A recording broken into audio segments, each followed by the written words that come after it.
जय गुरु जी, संगत जी। गुरु जी का अनंतम अनंतम शुक्राना। गुरु जी के श्री चरणों में कोटि कोटि प्रणाम। संगत जी, आप देख रहे हैं चैनल अमृत वेला गुरु जी का। संगत जी, जैसे कि आप जानते हैं कि हमने जपजी साहिब जी के पाठ की व्याख्या का एक जो प्रयास है छोटा सा, वो हम कर रहे हैं। तो आज हम इसकी 35वीं और 36वीं पौड़ी की व्याख्या करेंगे। संगत जी, जैसे कि आप सब जानते हैं कि गुरु जी ने भी हमेशा हमें गुरबानी के साथ जोड़ने का प्रयास किया है और गुरु जी हमें कहते थे हमेशा कि गुरबानी सुना करो। तो संगत जी, हमने भी बहुत से जो हमारे पास मैसेज आते थे तो कई संगत कहते थे कि हमें समझ में नहीं आता है, गुरबानी की कुछ जो पंक्तियाँ होती हैं वो हमें समझ में नहीं आती हैं। तो ये इसी बात को मद्देनज़र रखते हुए हमने ये छोटा सा एक प्रयास शुरू किया था। तो आपने बहुत बहुत प्यार दिया है हमारे चैनल को। तो मेरी आपसे प्रार्थना है कि आप ये वाला जो 35वीं और 36वीं पौड़ी है, इसकी व्याख्या को भी आप पूरा अंत तक सुने और इसको लाइक और शेयर भी करें ताकि ज़्यादा से ज़्यादा संगत जो है वो गुरबानी के साथ जुड़ सके। तो चलिए फिर शुरू करते हैं। जपजी साहिब एक ओंकार सतनाम। धर्म खंड का एहो धर्म, ज्ञान खंड का आखो कर्म। केते पवन पानी बेसंतर, केते कान महेश। केते बर में कार्त कड़िए, रूप रंग के वेश। केतियाँ कर्म भूमि मेर, केते धूप उपदेश। केते इंद चंद सुर, केते केते मंडल देश। केते सिद्ध बुद्धनाथ, केते केते देवी वेश। केते देव दानव मुनि, केते केते रत्न समुंद। केतियाँ खानी केतियाँ बानी, केते पात नरिंद। केतियाँ सूरत सेवक, केते नानक अंत न अंत। ज्ञान खंड में ज्ञान प्रचंड, तिथे नाद विनोद कोड आनंद। शर्म खंड की बानी रूप, तिथे कार्त कड़िए बहुत अनूप। ताकियाँ गल्ला कतियाँ न जाई, देखो कहे पीछे पछताई। तिथै कड़िए सूरत मत मन बुद्ध, तिथै कड़िए सुरा सिद्ध की सुध। वाहिगुरु जी का खालसा, वाहिगुरु जी की फतेह। धर्म खंड का एहो धर्म, ज्ञान खंड का आखो कर्म। धर्म खंड यानी आध्यात्मिक पथ की पहली अवस्था में यही नियम है कि आत्मा को धर्म के अनुसार जीना चाहिए। ज्ञान खंड, ज्ञान की अवस्था में ज्ञान को प्राप्त करना और उसे आचरण में लाना आवश्यक होता है।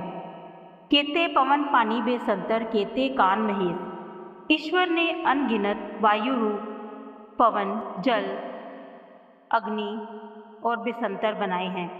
इसी प्रकार अनगिनत ब्रह्मा और शिव भी बनाए हैं।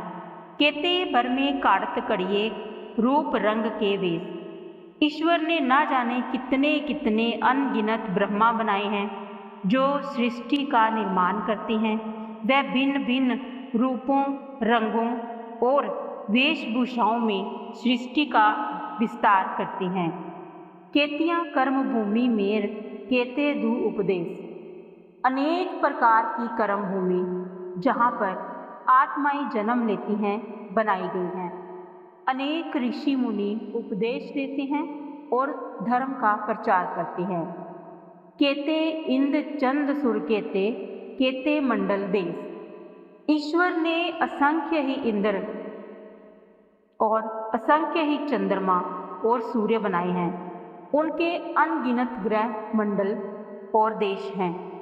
केते सिद्ध बुद्धनाथ, केते केते देवी वेश। ईश्वर ने अनेक सिद्ध योगी और ज्ञानी और महायोगी बनाए हैं। उनके अनेकों रूपों में देवी वेशधारी शक्तियाँ भी हैं। केते देव दानव मुनि, केते केते रतन समुंद। असंख्य ही देवता, दानव और मुनि हैं। ईश्वर ने अनेक समुद्र और उनमें अनगिनत रतन बनाए हैं।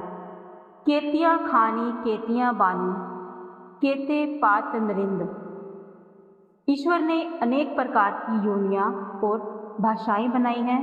वह असंख्य प्रकार के राजे महाराजाओं को भी पैदा करता है। केतियाँ सुरत सेवक, केते नानक अंत न अंत। ईश्वर की भक्ति में लगे असंख्य सेवक जो चेतना से जुड़े हुए हैं। हे नानक, उस परमात्मा की सृष्टि का ना कोई अंत है और ना कोई गणना। इस पौड़ी में गुरु नानक देव जी महाराज सृष्टि की विशालता और ईश्वर की अपार रचना का वर्णन करते हैं। हर दिशा में, हर क्षेत्र में ईश्वर की अनगिनत रचनाएं हैं। देव, दानव, सिद्ध, ग्रह, योनियां, भाषाएं, और ये सब इस बात की गवाही देते हैं कि ईश्वर का कोई अंत नहीं है। हम इस सृष्टि की गहराई को नाप ही नहीं सकते, केवल अनुभव कर सकते हैं। आगे हम 36वीं पौड़ी की व्याख्या करेंगे। ज्ञान खंड में ज्ञान प्रचंड, तिथे नाद विनोद कोड आनंद। ज्ञान खंड में ज्ञान की अग्नि प्रज्वलित होती है, वह अत्यंत तीव्र होती है। वहाँ दिव्य ध्वनियाँ, सुंदर क्रीड़ा और करोड़ों प्रकार के आनंद होते हैं। शर्म खंड की बाणी रूप, तिथे काड़त कड़िए बहुत रूप। शर्म खंड यानी मेहनत और साधना का क्षेत्र की भाषा ही सौंदर्य है। वहाँ आत्मा की आंतरिक बनावट और उसका शुद्ध रूप घड़ा जाता है। ताकियां गल्ला कथियां न जाई, जेको कहे पीछे पछताए।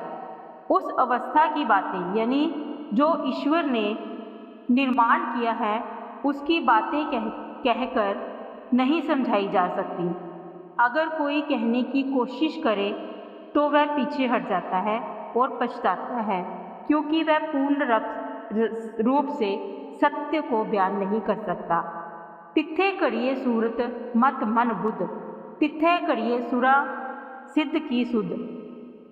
शर्म खंड में आत्मा की चेतना, बुद्धि, मन और ज्ञान का निर्माण होता है। वहीं पर सुरों और सिद्धों की चेतना और समझ का भी निर्माण होता है। इस पौड़ी का भावार्थ ये है, इस पौड़ी में गुरु नानक देव जी महाराज बताते हैं कि जैसे जैसे आत्मा आध्यात्मिक मार्ग पर आगे बढ़ती है, वह ज्ञान, ध्यान और अंततः साधना की गहराइयों से गुजरती है। ज्ञान खंड में दिव्य आनंद और समझ की प्राप्ति होती है, जबकि श्रम खंड में आत्मा को सजाया, निखारा और उच्च बनाया जाता है। वह स्तर है जहाँ आत्मा की चेतना इतनी विकसित होती है कि वह ईश्वर के निकट पहुँचने के योग्य बन जाती है।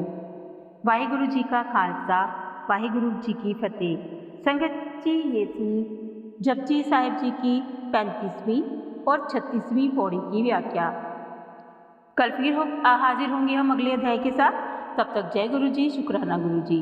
संगत जी, मेरी आपसे प्रार्थना है कि आप इस वीडियो को ज़्यादा से ज़्यादा शेयर करें ताकि सारी संगत इस दिव्य वाणी का लाभ उठा सके।